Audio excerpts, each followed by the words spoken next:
Hi, how's it going everyone? This is Fine Gaming Connoisseur and welcome back to this Let's Play of Mortal Online. We're doing episode 7 and so right now, as you can see, I have a book open and I'm doing this to show you, this one very interesting feature about this game is that you can buy books and you can write, text inside, so you can do all kinds of things with books. You can write game guides, you can write novels, or anything really. You can just type whatever you want into these books, and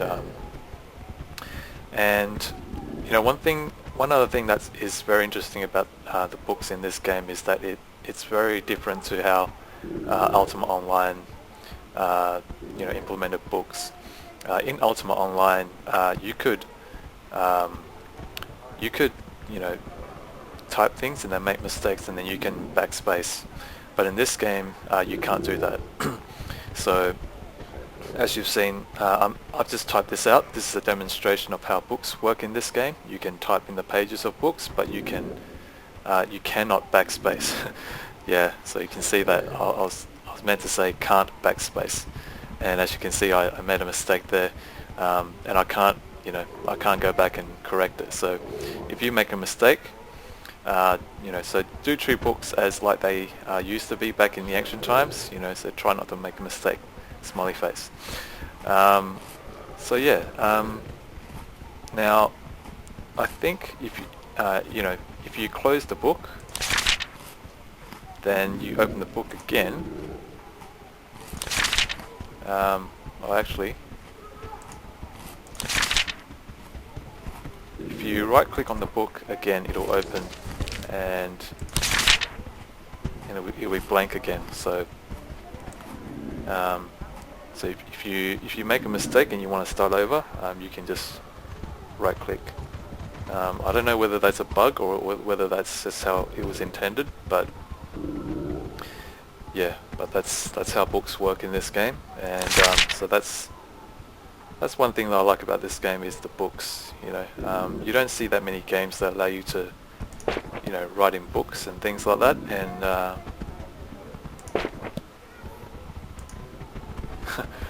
and for some reason my book won't close. Okay, it might be because I right clicked on it too many times or something, I don't know. So I'll just put my book back. And also, as you know, I'm playing this game with the new patch out now. This is I think it's version 1.74.00.09, I think it is, something like that. But it's a pretty major patch because it bumped the version from 1.73 ... to 1.74, so one thing that I noticed that was new about this game was that the terrain textures. I remember reading on the forums that that in the next patch, which is this one, they're going to introduce higher resolution and detailed textures. So I think that's what they've introduced, and yeah, it looks pretty good.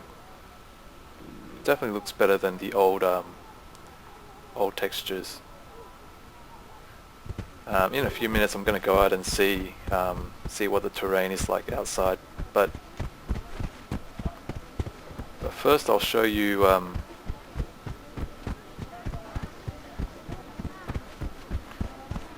one other thing that they've added.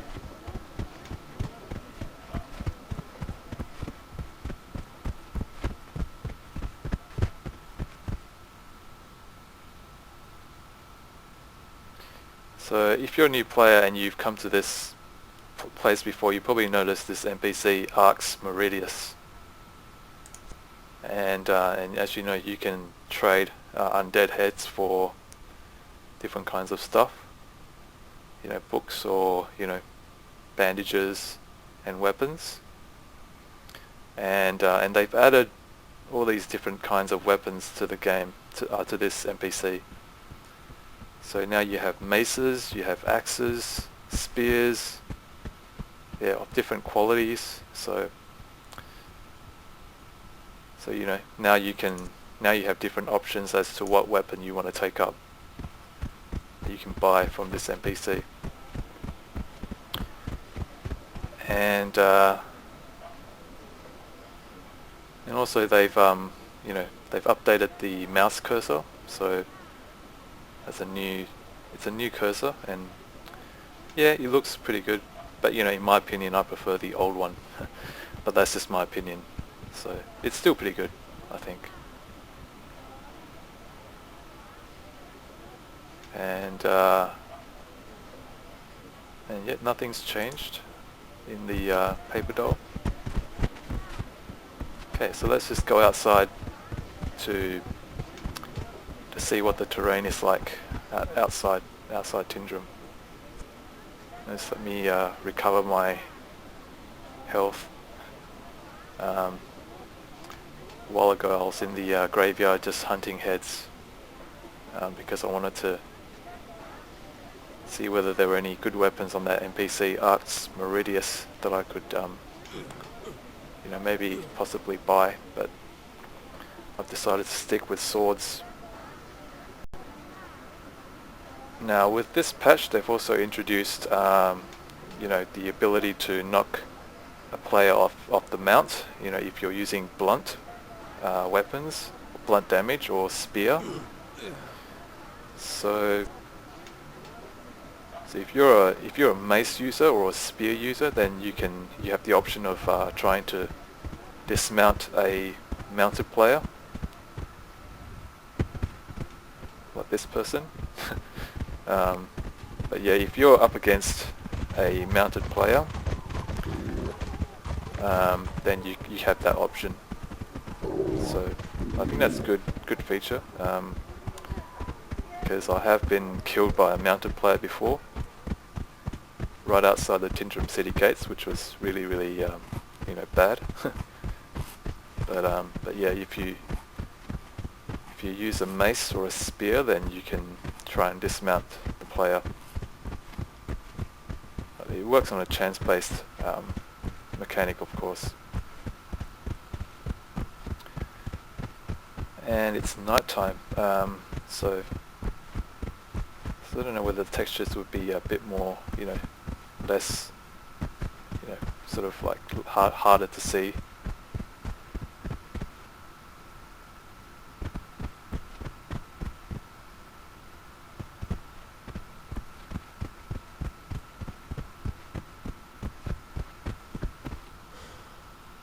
Okay, so I'm not carrying anything.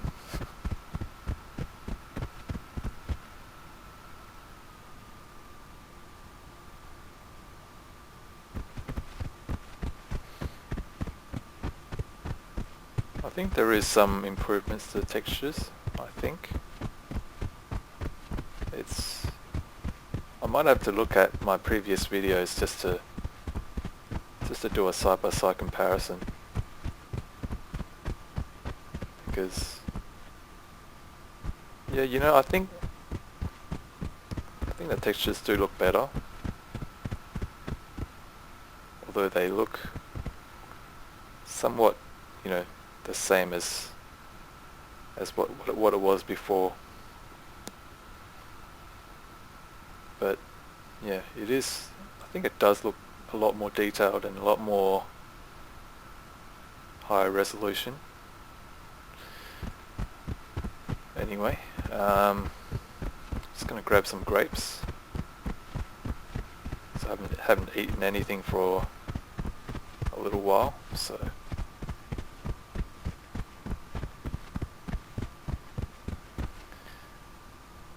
so also in this episode I'm gonna just go through the skill system in this game. I mentioned about skills in my last episode, but in this episode I want to just go into a bit more detail and help you guys, explain to you guys how the skill system works. Just a bit more. Okay, I'll eat these. So I can only eat 25 units. So I'm not as hungry as I thought I would be. Okay, so we'll just go back to Tindrum City so that you know, so that we won't get killed by anyone, as I possibly might happen. You know, if I was to stay out here.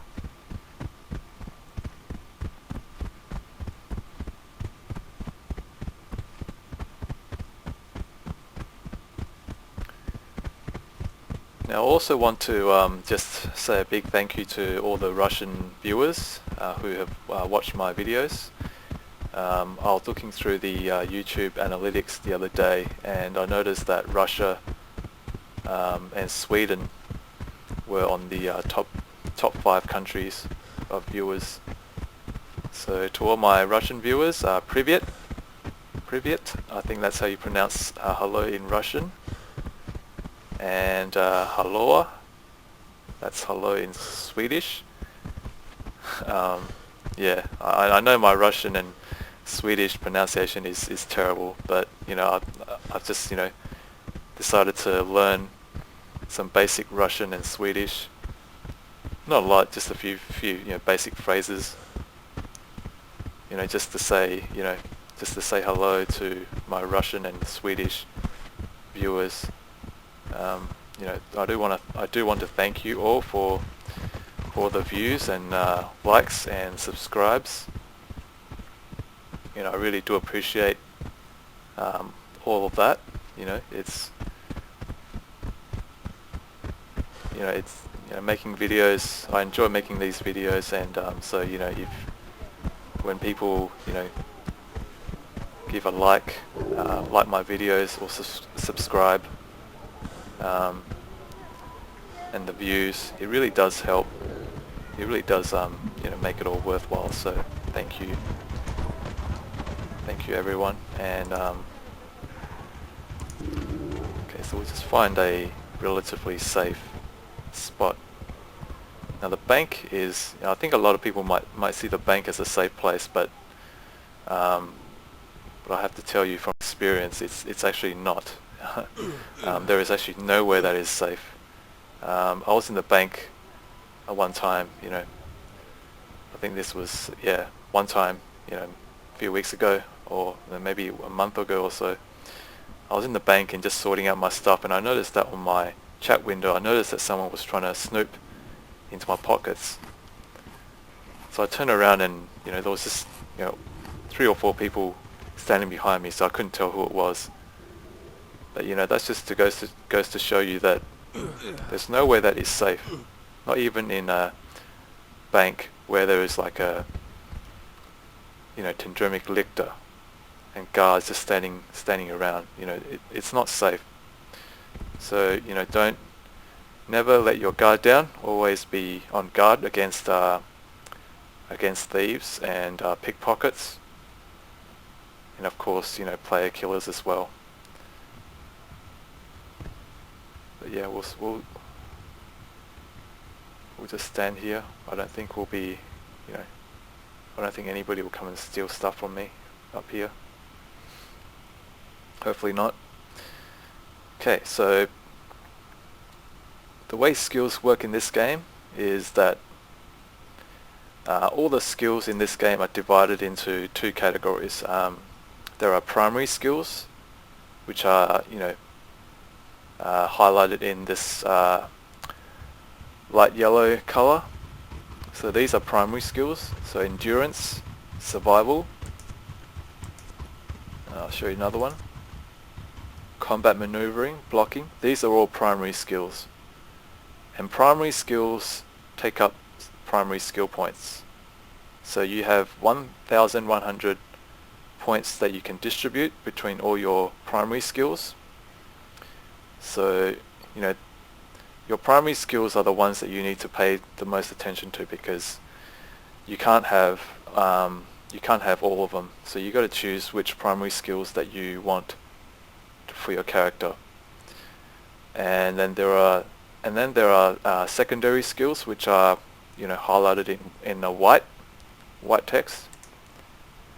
So wilderness, domestication, skinning knife, etc., etc. These are all secondary skills, and these ones you can train freely all the way to 100 without spending any points, without spending any primary skill points. So yeah, so one thing that I'll point out is that over the years, I think Starvolt has gradually changed a number of primary skills to secondary. So if I remember correctly, if I'm not mistaken, resting used to be a primary skill, but now it's a secondary skill. So I think over the years, Starvolt has changed a number of primary skills into secondary, and just to make it easier for players to be more, take up more primary skills. Because I think in the past it used to be, you could only take, you couldn't take a lot of primary skills, or should I say,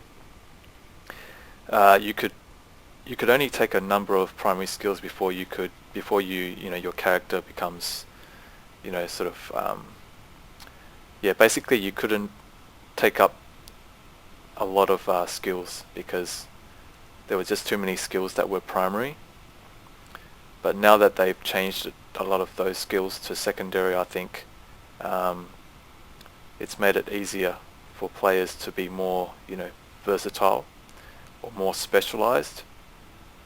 So I think it's a good thing that what SV has done is making more skills secondary. And yeah, the other thing that I'll point out is that if you're playing this game on a free-to-play account, that is to say you didn't subscribe to a monthly premium time, then your skills will be, your effective skill level will always be capped at 60. However, your trained level will always continue to go up. So let's say you're on a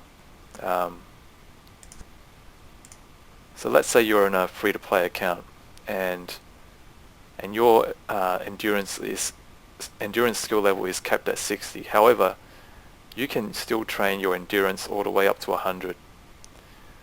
And so what happens is that if you decide to subscribe to a monthly fee, then your effective skill level will be unlocked to match what is on your trained skill level. So and also you'll notice that your stats contribute to your skill points. So my constitution and strength contributes 9 points. So I've got my endurance trained to 90, and I've got 9 points from my constitution and strength. So I have 99 endurance, and so I'm just waiting for my strength and constitution to go up to 100, and then I will get another point, and that'll make it 100. And so that's a good way for players to save primary skill points and put them into another skill. So if you have 10 primary skills trained to 90, then you can put those extra 100 points into another primary skill. So it's a good system, and you can decide what skill points, what skills you want to take up. So this nice thing about this game is that it offers a lot of freedom. So you can be whatever you want.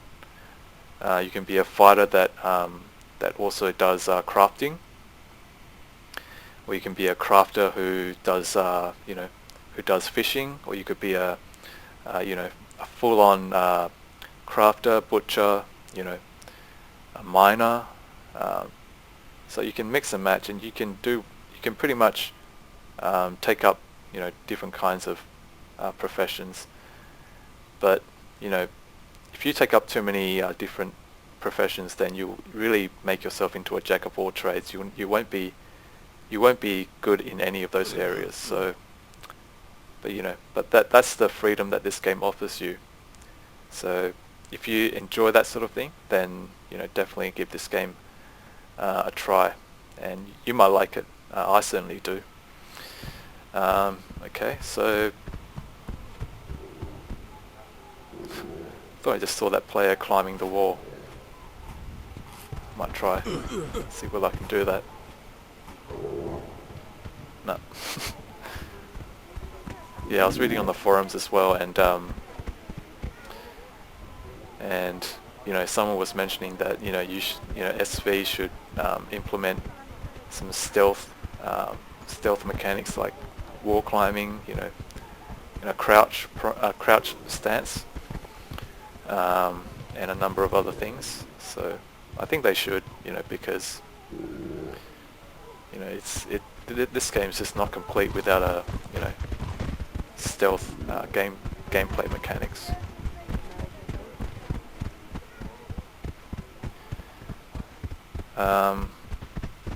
Also, another one thing that I discovered just a few moments ago, before I started recording this video, is that you can obtain water from the city fountain. So if you come to this fountain here, and use your gather ability, you can obtain water. And of course you can drink that as well. But I think there is some food poisoning associated with it. You know, obviously, you know, it's the same as in real life. I think, you know, if you just go down to any, you know, open puddle of water, you know, even if it's a water fountain, especially when it's public, and you drink the water, you know, there is always that risk of food poisoning as well. So, but I'll just drink it and see how I go.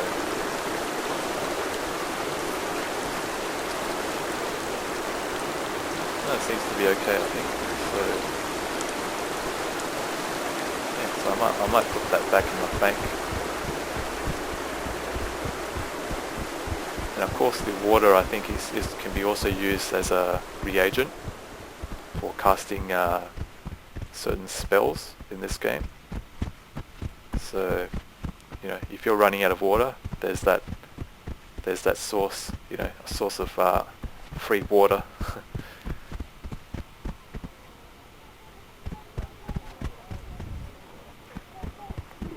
But yeah, I hope you guys enjoyed this episode. I'm really looking forward to playing more of this game, especially now that they've introduced that new patch. So if you haven't tried this game out, I definitely recommend that you give it a shot, especially because it's free to play, and you know, there's the only limitation is that your skill points, your effective skill level will be capped at 60, and you can't use thievery.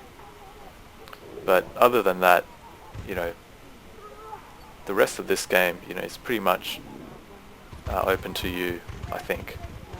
Yeah, don't quote me on that. I might be mistaken.